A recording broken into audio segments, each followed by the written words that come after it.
Du coup, fort de ce recadrage que je viens de faire, je vais faire une nouvelle critique, d'une part parce que après je serai parti pendant 20 jours, donc je pourrai pas du tout ajouter de choses sur cette chaîne pendant ces 20 jours. Et, euh, et d'autre part parce que c'est aussi un peu ce qui m'a orienté vers ce projet.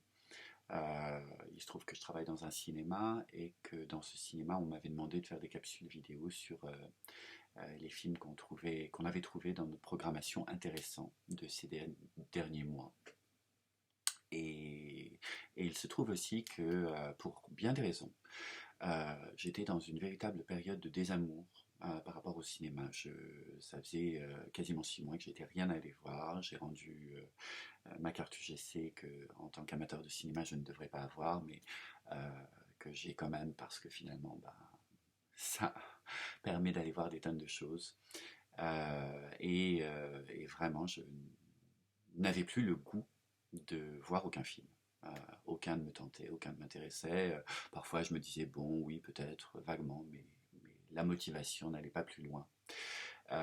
Et mon colocataire m'avait parlé de ce film en me disant c'est vraiment très intéressant. Et quand on l'a pris dans le cinéma où je travaille, dans la programmation, je me suis dit bon allez, je vais le voir. Euh, je me suis assis en salle et j'ai été euh, saisi, aimanté dès les premières secondes par ce film. Donc c'est un film qui là aussi m'a transformé parce que euh, il m'a ramené un amour du cinéma qui était estompé, voire quasiment enterré. Et en plus de ça, qui me transforme encore aujourd'hui, puisque je me demande à quel point cette série de vidéos n'est pas aussi, je sais pas, un hommage, une continuation de, de, par rapport à ce film. Donc voilà, je m'arrête là pour cette intro et je vais passer dans la continuité ce que j'avais préparé, le texte que j'avais, enfin, la vidéo que j'avais préparée pour à la demande donc du cinéma pour lequel je travaille. Euh, Merci.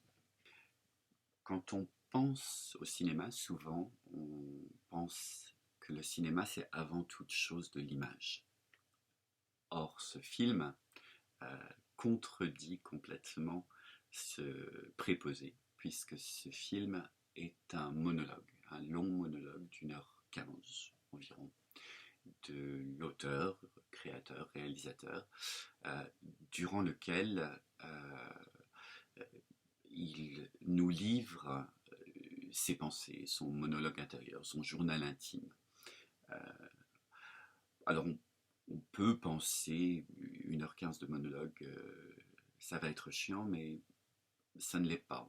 Ça ne l'est pas parce que c'est 1h15 de vérité, d'honnêteté, d'une personne qui se livre. Et à mon avis, euh, c'est ça le cinéma. C'est le fait de nous livrer quelque chose d'unique, d'intime et de personnel. Et de réussir à le transcender en faisant une œuvre d'art. Et c'est exactement ce que réussit à faire Franck Beauvais dans ce film. Il s'agit de Ne croyez surtout pas que je hurle.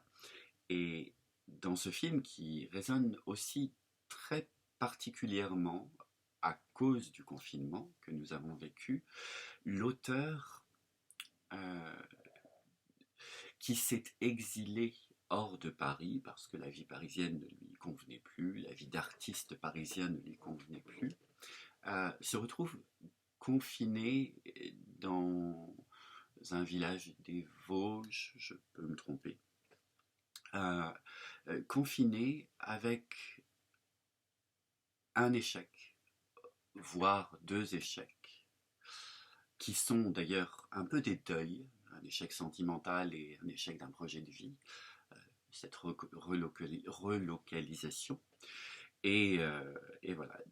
Et, et ces échecs lui semblent l'amener à sentir le besoin de faire le point Et ces échecs l'amènent à se dire, je retourne à Paris. Et pour ça, je dois sortir de ce confinement vosgien pour réinventer ma vie. Et c'est ce courant de pensée-là qu'il partage avec nous pendant 1h15 environ. Alors, 1h15 de monologue, là j'en suis certainement à 2 ou 3 minutes de monologue en vidéo, et déjà ça doit être relativement ennuyeux. 1h15 de monologue, vous allez vous dire, mais quel intérêt? Et il n'y a pas un instant où le texte n'est pas beau, touchant, intéressant. Et il nous emmène complètement dans son voyage intérieur. Et en le disant, j'ai l'impression que c'est prétentieux, et ça ne l'est tellement pas. La langue est à la fois riche et d'une simplicité incroyable. Tout est compréhensible, il n'y a aucun pédantisme. Le ton est vaguement monocorde, et pourtant il est tellement plein d'âme et de sentiments. Donc vraiment, vraiment, vraiment, je vous encourage à laisser sa chance à ce film si vous ne l'avez pas encore vu et que vous ayez la chance qu'il repasse. Jetez-vous dessus, vraiment. Voilà, alors je ne parle que de l'aspect textuel. Évidemment, il y a quelque chose à l'image. Bon, je ne sais pas si je dois en parler au sens où c'est lié plus ou moins à ce projet de vie, à ce projet, pas de vie, mais en tout cas à ce projet artistique. Euh, et l'image est présente comme une sorte euh, comment dire ça, de soutien, d'étayage à ce texte, sans jamais être redondant, sans jamais être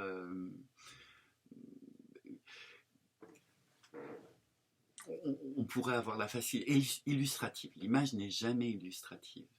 Elle est là, telle une sorte de cascade encyclopédique, pour montrer une forme d'obsession, d'omnubilation de celui qui creuse et qui essaye de trouver du sens, me semble-t-il.